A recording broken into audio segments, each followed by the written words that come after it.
Hi everybody and welcome to Heel Heat. My name is George Coles and we're going to do a top 10. The topic of this top 10, wrestling action figure line. So basically, not a specific one single figure, but a whole line of figures. And we're going to cover everything from the 80s till now. I didn't include anything from Japan or Mexico because unfortunately I really don't have that much knowledge on their toy lines. Yes, I've seen Lucha Libre toys and I've seen New Japan and All Japan toys and even Dragon Gate toys. But I don't know enough that I can consider whole runs of their toys, if that makes sense. With all that being said, let's jump right into the list. Number 10. Technically not action figures, but hey, they're so beloved that they had to make this list. WWF Wrestling Buddies from Tonka. Everybody remembers these. Everybody who is of a child of the 80s remembers having these. They're something that everybody's tried to copy. WCW tried to make a version. AEW now has a version. There's a lot of independent companies. I've seen, I forget what the name of the company is, but they've made a Tommy Dreamer and a Raven and even some Briscoe Brothers versions, which I believe ROH officially put out. So, it's a line that, again, while it's not technically in the action figure category, it is so beloved, especially the Hulk Hogan, the Macho Man, and the Warrior ones. Those three seem to be the ones that everybody I know either had one, if not all three of them, or both, or two of the three. Just a great, timeless toy line, in my opinion, and one that's very beloved. Our number 9, the WCW early 90s Galoob toys. I really enjoyed the likenesses on these toys, and I really think that they would have a much higher placing on this list if there was some kind of articulation. These were more statues than action figures, in my opinion. But you had great stuff like, this is the first time we had a Brian Pillman toy. This is the first time we had a Arn Anderson toy. This is the first time we had Doom as toys. They're Steiner Brothers. Well, actually, I'm not sure. Either this or the Hasbro version of the Steiners came first, but they were in both lines. And that was the other thing. They were kind of in similar size to the Hasbro toys that WWF was putting out, so you could kind of do dream matches with them, with it being similarly sized. You could have say, Hulk Hogan versus Ric Flair before it happened. You could have Barry Windham going up against Typhoon, and it was close enough that it made sense. And to me, the accuracy is what puts them on the list. I like how much they actually look like who they were supposed to, which as we go down this list, you're going to notice that doesn't always, and if you're a wrestling action figure collector or just an action figure toy collector, you know that there's a lot of times where the person that it's supposed to look like, it either doesn't look like them at all or kind of vaguely looks like. But this line nailed it. All the guys on the line looked exactly like how they're supposed to. And the funny thing, for the longest time, I never knew why Doom was in sweatpants and tennis shoes. Well, I found out that when Galoob was given the pictures to go off of, they were given promo pictures where Doom was wearing those same sweatpants and shoes, so they assumed that that's what they wore to the ring. So that's why Doom doesn't have their actual gear and is in sweatpants. Anyway, I digress. Coming off of that, our number 8. TNA Toys by Marvel. And yes, you heard that right, Marvel. Technically, at one point, TNA fell within the Marvel Universe. And the toys that they made, I actually thought were really good. I really enjoy the James Mitchell figure from this line, the Abyss figure. Again, they're a little more accurate. They kind of were a similar size to what the WWF was doing at the time, or WWE at this point. And so it made it somewhat compatible. You could have your dream match of John Cena versus Abyss, or Shark Boy versus Hurricane Helms, or whatever it may have been at the time.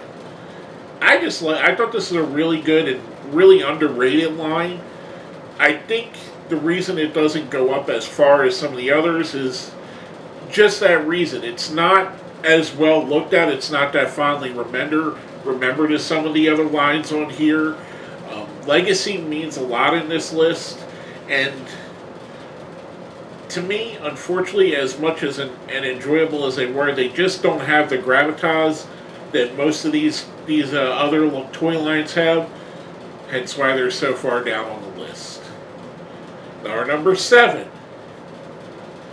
the WWF LJN giant rubber figures from the 1980s. Much like I said with the Wrestling Buddies, WWF has tried to copy these when they had the Jakks Pacific line. AEW has done copies of these with Cody Rhodes, and I believe that there's a Darby Allin one coming out, or has came out already. I haven't seen it in stores, but I know that there's a mock-up of it, and I believe there's even a Sting LJN potentially coming out.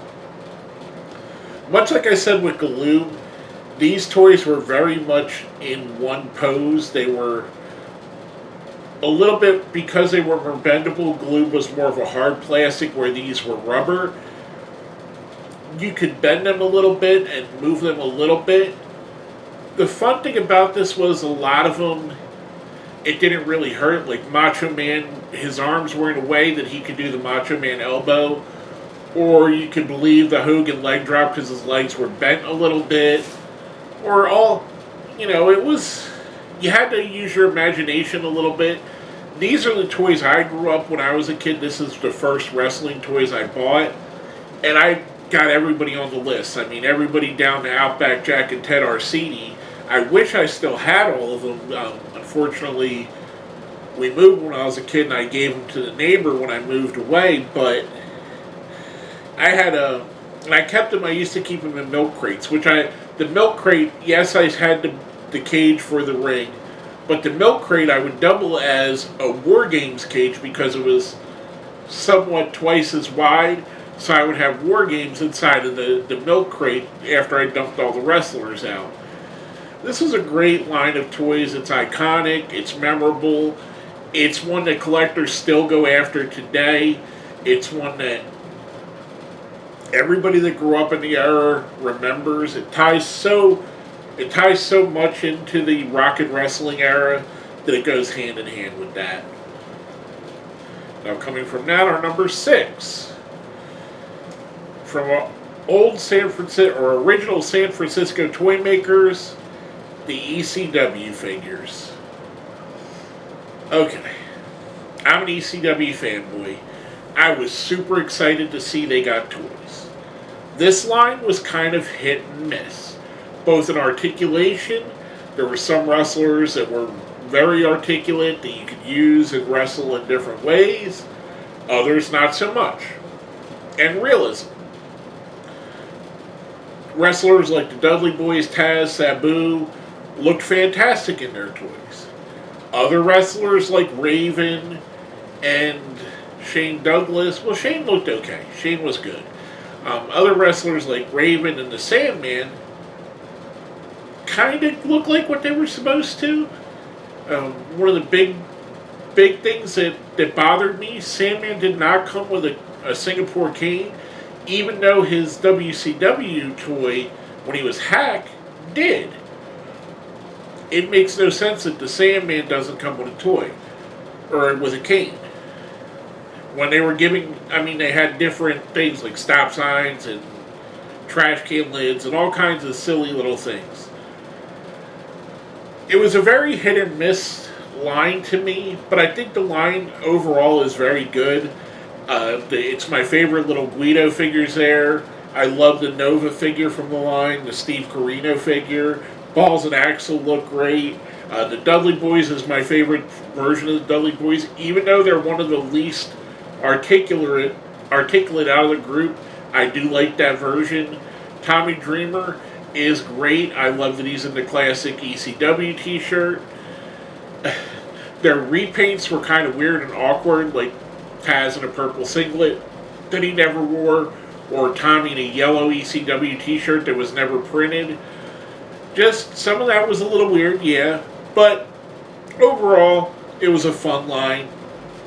It's one that I personally look fondly back on. Our number 5. My favorite line of WCW toys, Toy Biz. These were the ones that are probably the most famous is Diamond Dallas Page with his diamond cutter pose, which, again, fairly not articulate. He can hit the diamond cutter and pretty much that's about it if you're playing with him for toy value. But he looked great. He looked just like Page. The Nash was great in this. The Scott Hall was great. It even came with the Sting mask. The Sting figures in the line. Later on, the Vampiro figure I thought was fantastic. They did a really good run here. This is my favorite versions of all the WCW guys. Again, Raven is in the line. Again, Raven is not done properly, which is a theme that goes through. There's never been a really great Raven figure. None of them ever really get his face down. Every one of them, he's a little bit off. This one, I would say he's the closest to what Raven actually looks like, in my opinion. But it was a really solid line. They put out some wrestlers that either was their first time as a toy or their best version of a toy. Guys like Buff Bagwell, Big Papa Pump Scott Steiner, and other guys like Booker T, all got toys. Chris Jericho, and they were really quality toys. You didn't have to suspend your disbelief. They looked like who they were. They had good articulation. Just a great set of toys, in my opinion. Now, next up, coming off of that, our number 4, the WWF Hasbro toys. I like the Hasbro toys. They fit with the era. They're very cartoony, which fits in with what WWF or WWE now was doing at the time. They all had some kind of action, either a rocket launcher or a clothesline or a power punch. It was weird because a lot of times the special move that they came with had nothing to do with what they did. It was another one of these things. They looked great. They looked their part. The size was decent. They were a lot smaller than the LJN toys were, but you could fit a lot more. You could get the carrying case, which carried, I believe, 10 or 15 of them, and you could, other than LJN, if, let's say, for instance, you were going to your aunt or uncle's house for the weekend, you might pack away 3 or 4 LJNs. In that same space, you could fit 12 of your Hasbro toys. I thought they were a fun line. It definitely represents the era. Some of the more colorful characters are represented in there. High energy version of Owen Hart's in there. Yokozuna's in there. And not that he's super colorful, but the guys like the Smoking Guns, Earthquake and Typhoon, Akeem, all of what you would expect from early 90s WWF was in this line, and it was a fun line to have, and I just thought it was rather cool to me. And it gets a lot of points too, because I think among collectors this is the most fun line to collect for, or at least that's what my consensus is with the people I talk to that collect wrestling toys. They like this line the best. This is their most nostalgic and favorite one to go after.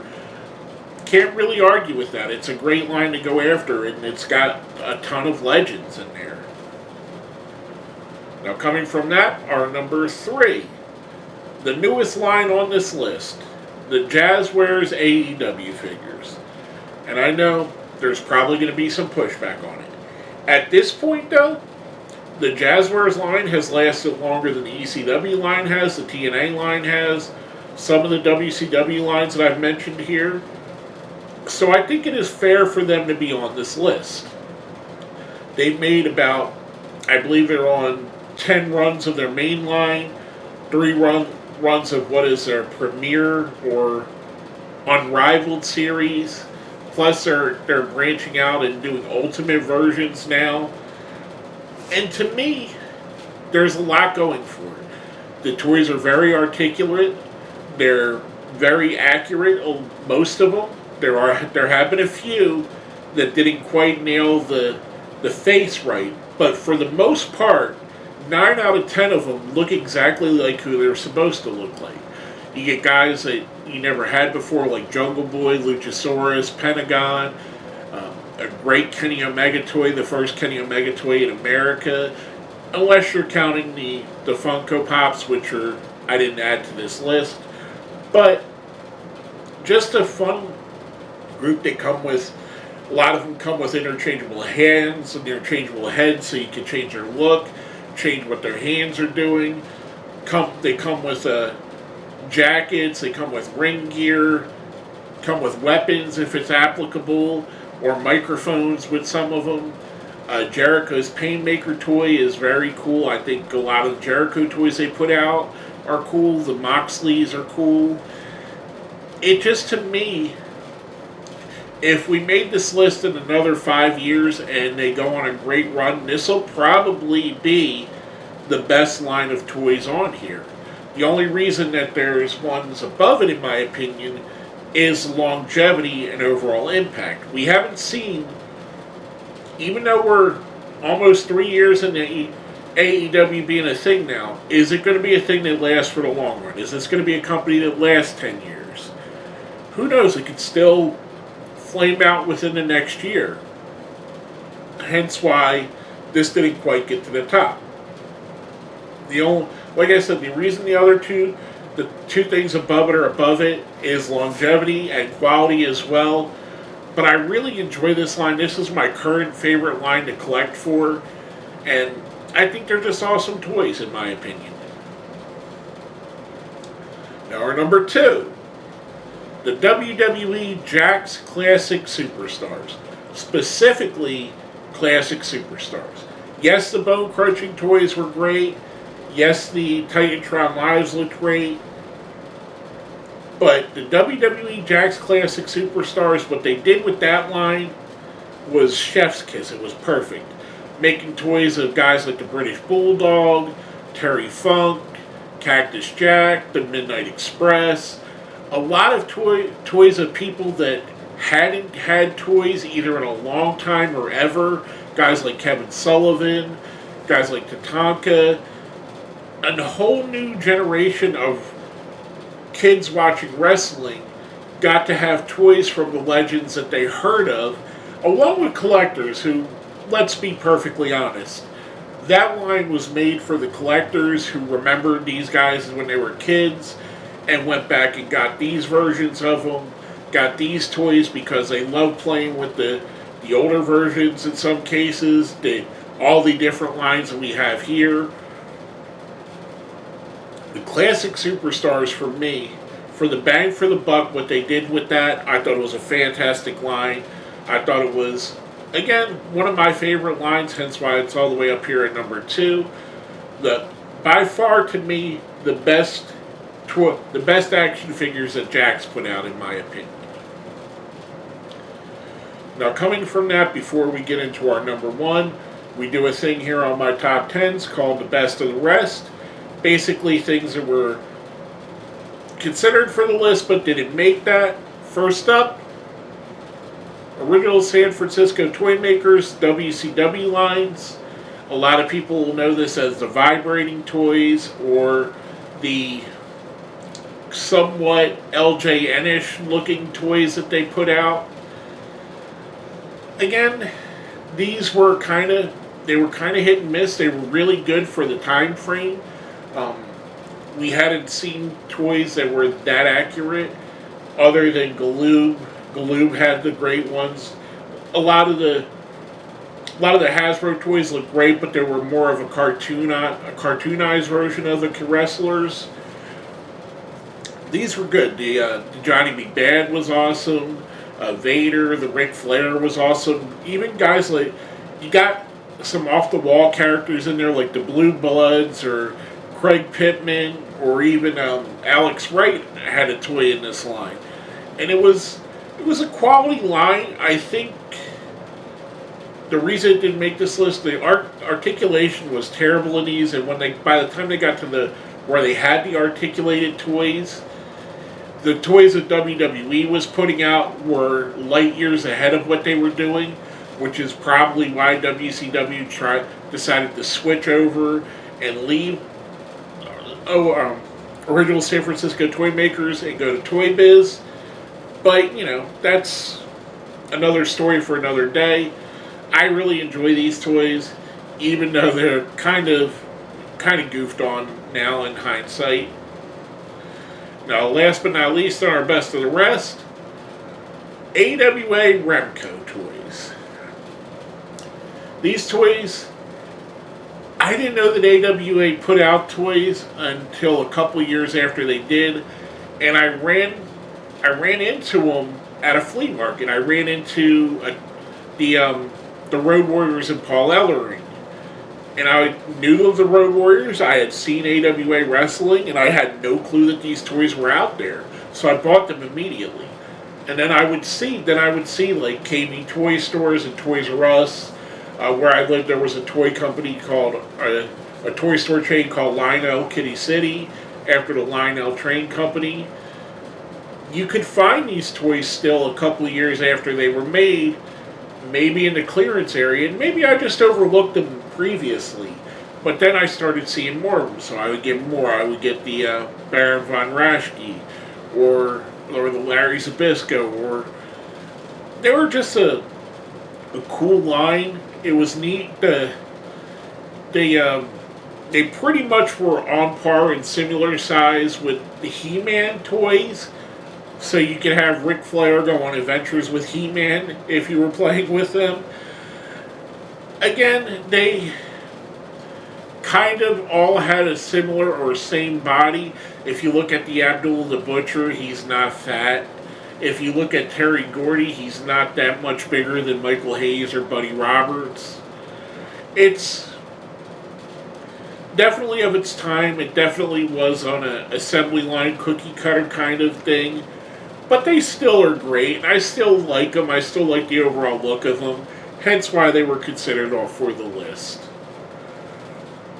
Now, before we get into our number one, if you think I put a list up too high, a line down too low, if you think I left a line off altogether that you like, let me know what you think. Hit me up in the comments. Make sure you hit the like button, share, subscribe if you haven't subscribed.